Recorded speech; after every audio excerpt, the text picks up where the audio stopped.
So we've all had a book that's changed our life at some point or another. And for me, it was the book that I was told to read when I was 19 years old. It was Meditations by the Stoic Emperor Marcus Aurelius. And so I read this when I'm 19, right? So obviously I don't fully understand it at the time. I'm only a teenager. I barely understand anything. But it's a book that I reread over and over again in my life. Here's my Amazon receipt. You can see in the bygone days before Amazon Prime, I was forced to wait a few days for it to actually arrive. But so it's a book I read over and over and over again. Here's just 3 of my copies of the book that I've had over the years. And it's what the economist Tyler Cowen, he calls a quake book. It shakes like my entire, albeit limited, worldview, completely to its core. And that's what I wanted to talk about today, because there's a single passage in this book. The book changed my life, but really it's a single passage in the book that strikes me. It's a passage that struck many people in the 2,000 years since the book was first written. And it's a passage that I've turned to again and again in my own life. When I dropped out of college, when I got my first job, when I had high-stress clients, when I had problems, when I was in the media as a controversial figure, when I had problems in my relationships, when I started my first business. So I'm turning to this passage over and over again, and that passage, it goes like this. Here's actually me reading the book. The passage goes like this. Our actions may be impeded, but there can be no impeding our intentions or dispositions, because we can accommodate and adapt. The mind adapts and converts to its own purposes the obstacle to our acting. And then, Marcus concludes with words that have become a maxim for me and for many people. He says, the impediment to action advances action. What stands in the way becomes the way. And Marcus, he scrawls these words to himself. It's a pretty remarkable thing. He's the most powerful man in the world, and every night he sits down and he writes in this journal, and he writes lessons to himself.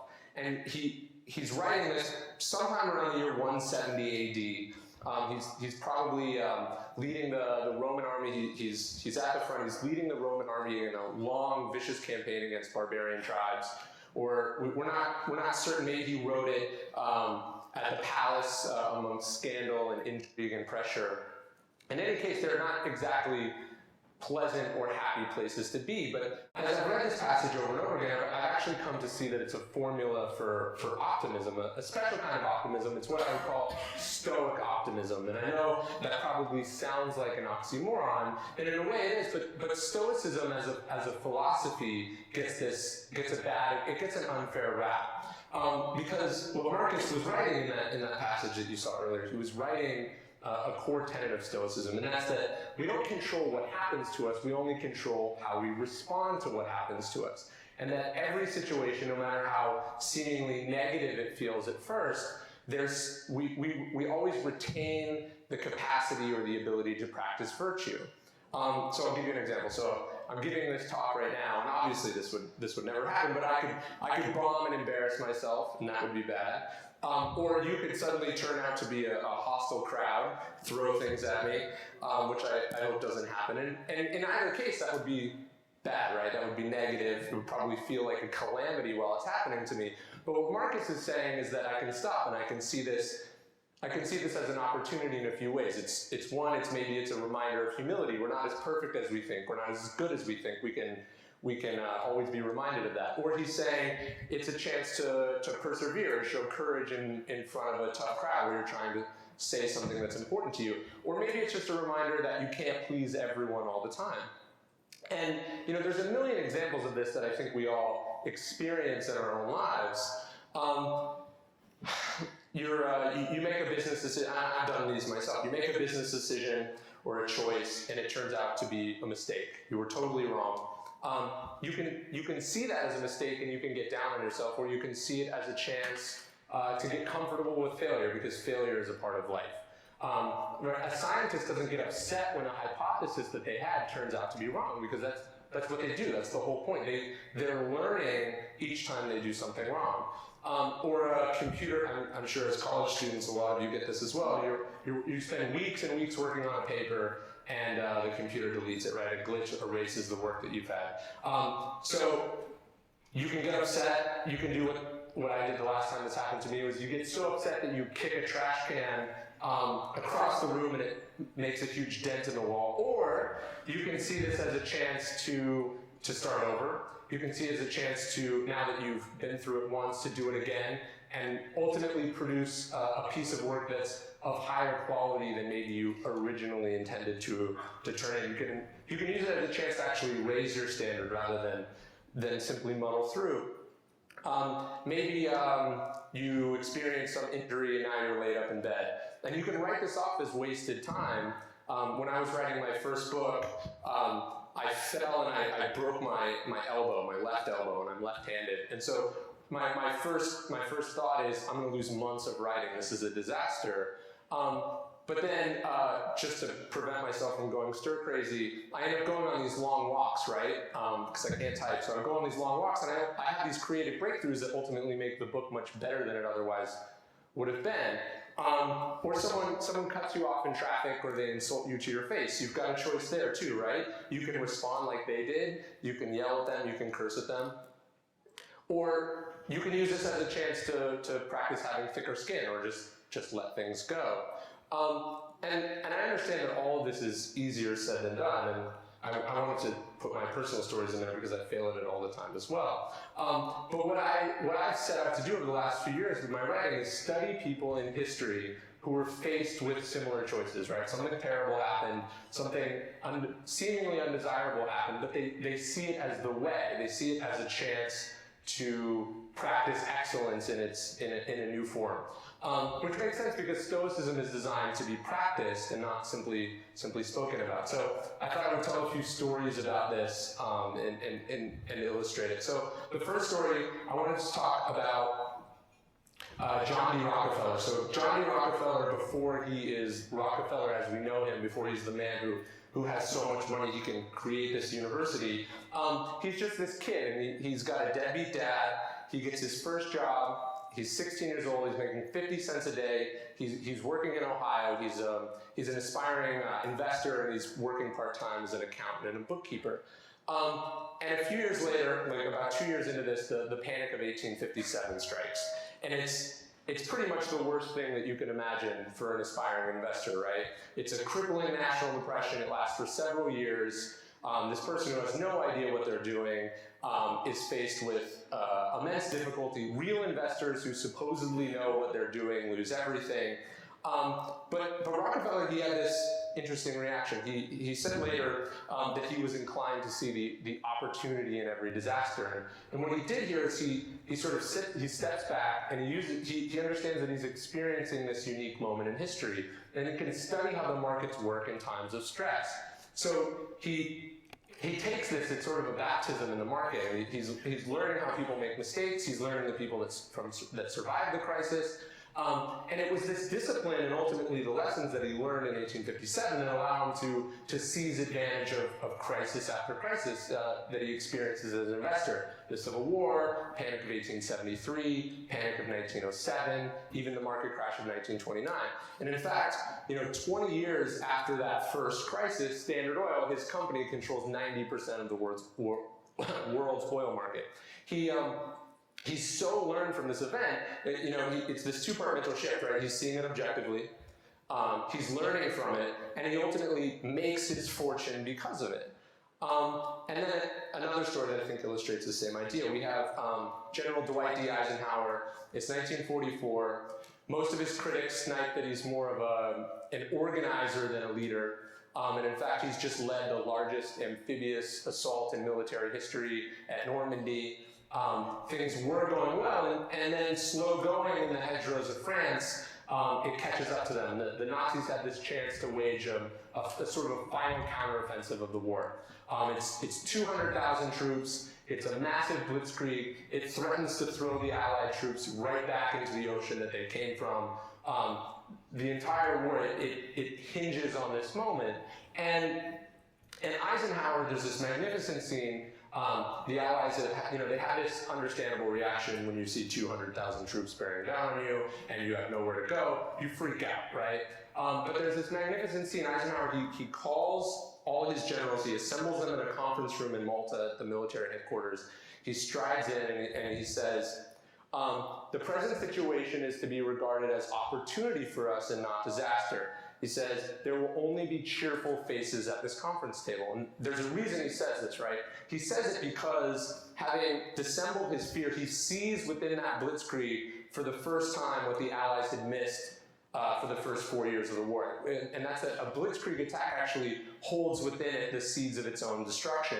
Provided that the Allies could bend rather than break, it actually sends all the troops rushing headfirst into a net. About 50,000 troops. This is the Battle of the Bulge where most of this happens, and that's why it's called the Battle of the Bulge. So, provided that they bend rather than snapping, it sends them rushing into this net. Or Patton, he eloquently says it at the same meeting. He says, it's like they're sticking their heads in a meat grinder. And so, what Eisenhower managed to do was put aside his fear and then see for the first time the weakness in his enemy rather than simply its strength. And it's a turning point in the war. They capture thousands and thousands of soldiers, and the war ends shortly thereafter. And then a final story, there's Thomas Edison. Thomas Edison, he's 67 years old. He spent another long day at his laboratory and factory. He returns home, he has dinner with his family. Just as he's finishing, a man rushes in. And he says, he has terrible news. There's a fire has broken out at the facility. And so Edison, he rushes out. And he arrives on the scene. This is actually a photograph of that fire. You can't totally see it, but actually the flames were shooting many stories in the air, and they're red, and they're green, and they're blue. They're reacting to the chemicals, the strange chemicals and concoctions that he has at the factory. And Edison, he finds his son there, all just sort of stupefied, staring at the fire. And he says to him, go get your mother and all her friends. They'll never see a fire like this again. His son is now even more flabbergasted, of course, right? And he says, no, don't worry about it. We're just getting rid of a lot of old rubbish. And so it's this spectacular reaction, of course, right? But he's not only not upset, the fire, it invigorates him. And he tells a reporter the next day, he says, I've been through a lot of things like this. It prevents a man from being inflicted with ennui. And about 3 weeks later, the factory is partially back up and running, despite a loss of something like $1 million in those days. Ironically, the factory is not insured because he built the buildings to be fireproof, which is basically how it works for all of us. About 6 months later, it's full back up and running. Men are working 2 shifts a day. His factory makes about $10 million that year, or $200 million in today's day. And so, like earlier, I gave you the example, right? A computer glitch erases all your work. But what Edison did is that times like 1,000, right? He's not only not pissed off about it, he enjoys it, and then he comes back stronger and better and more invigorated for the experience.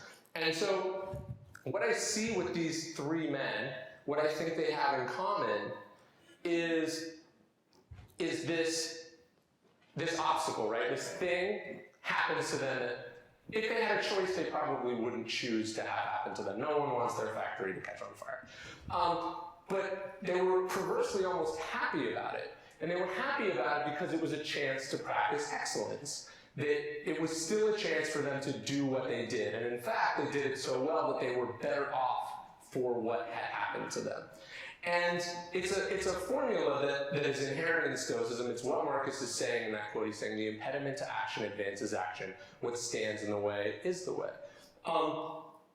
And it's a timeless formula that we see throughout history with great figures of basically any gender, any race, any era. There's Laura Ingalls Wilder, right? She writes the Little House on the Prairie series. In fact, if you look at it, her life was really awful, right? She endures the most trying parts of pioneer America. She lives in the swamps of Florida, the prairies of Kansas. It's calamity after calamity, but not for her, right? Because she sees it all as this great adventure that her and her husband are doing together. And that's why her books have endured this, ever since.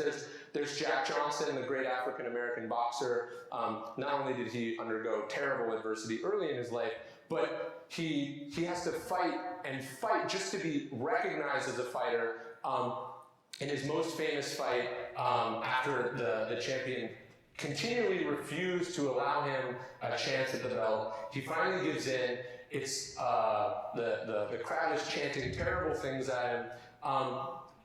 And Jack London ultimately writes about this fight. Somehow Jack Johnson is not only not upset by everything that they've thrown him, but he's smiling throughout the entire fight, just like the biggest grin you can imagine. And at some point, he gets hit in the mouth, he's bleeding, he's smiling anyway. And it's the smile that they say breaks his opponent's will to fight. It's this endless smile. He doesn't respond with hatred as he could, but he responds with enjoyment and real joy, right? And this smile. And the smile, they say, is what wins the fight. There's Theodore Roosevelt. He's born with crippling asthma. For the first 12 years of his life, basically every time he goes to bed, it's a near-death experience. He's essentially crippled, but despite he's born to a wealthy family, so he has the option. He can live more or less in Victorian comfort and shelter, but he instead sees this ailment as a challenge. And from that challenge comes a strenuous life, comes his adventures, comes this boundless energy. He ultimately, he conquers his asthma with physical exercise. He tells his father as a 12-year-old, I will make my body, and that's what he proceeds to do. There's Admiral James Stockdale. He's shot down as a fighter pilot over Vietnam. As he's parachuting down into what will almost certainly be torture, possibly execution, he has no idea what's in store for him. He says to himself, I'm leaving the world of technology and I'm entering the world of Epictetus. Epictetus is the other great Stoic philosopher. And he's saying this because he knows, he's doing the calculation in his head, he's going to be the highest ranking captured American in Vietnam. And he knows he's going to be a target for the Vietnamese, for the North Vietnamese. But he sees this as an opportunity because he also understands the flip side of that the other men who'd previously been captured were left without a leader, and that this was an opportunity for him to lead them. And he survives 7.5 years of torture and interrogation. He never breaks. At one point, he attempts to kill himself, but not because he wanted to die. He wanted to send a message to his captors that he and his men wouldn't break.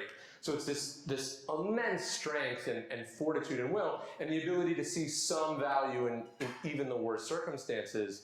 And then there's Marcus Aurelius, who I opened the talk with. Late in his reign, he's sick. Rumor spreads that he's passed away or is very near death. And his most trusted general and by some reports a close friend, Avidius Cassius, he picks this moment of weakness to lay claim to the throne, right? So he leads a rebellion against Marcus.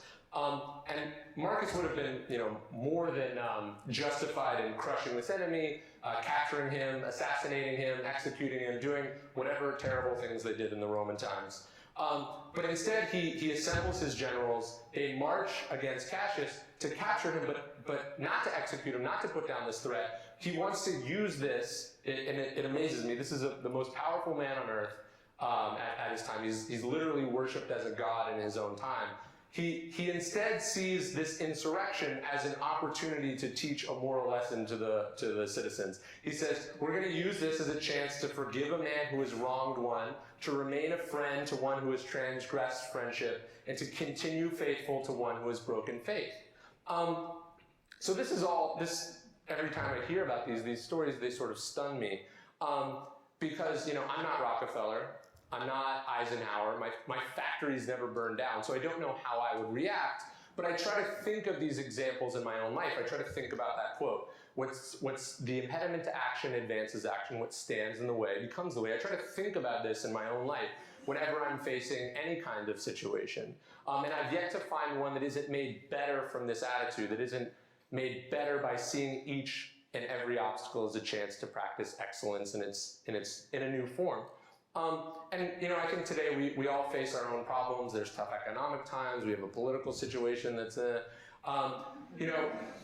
we all face individual obstacles as a daily basis, and we culturally face obstacles. But we have a chance to see those things like they saw them, which is to not only not see them as bad, but to see them as opportunities, as chances to improve or to practice something that perhaps we otherwise wouldn't have practiced. And I think we forget how small often our obstacles are in comparison to these obstacles. And we forget that, as Laura Ingalls Wilder put it, there's good in everything if only we look for it. Or Shakespeare says it in Hamlet. He says, neither good nor bad, but thinking makes it so. This is a choice we always retain. We can always choose this. And then there's this final quote from Marcus Aurelius, which I'll just leave there. We forget that what stands in our way may be a different way that we perhaps didn't consider. And we forget that our obstacles are opportunities. And we forget that the excellence we might have been disinclined to practice might actually open up some new opportunity. It might make things better, and that we can always at least try. And we can see things for what they are. We can do what we can. We can endure and bear these awful things because of that opportunity.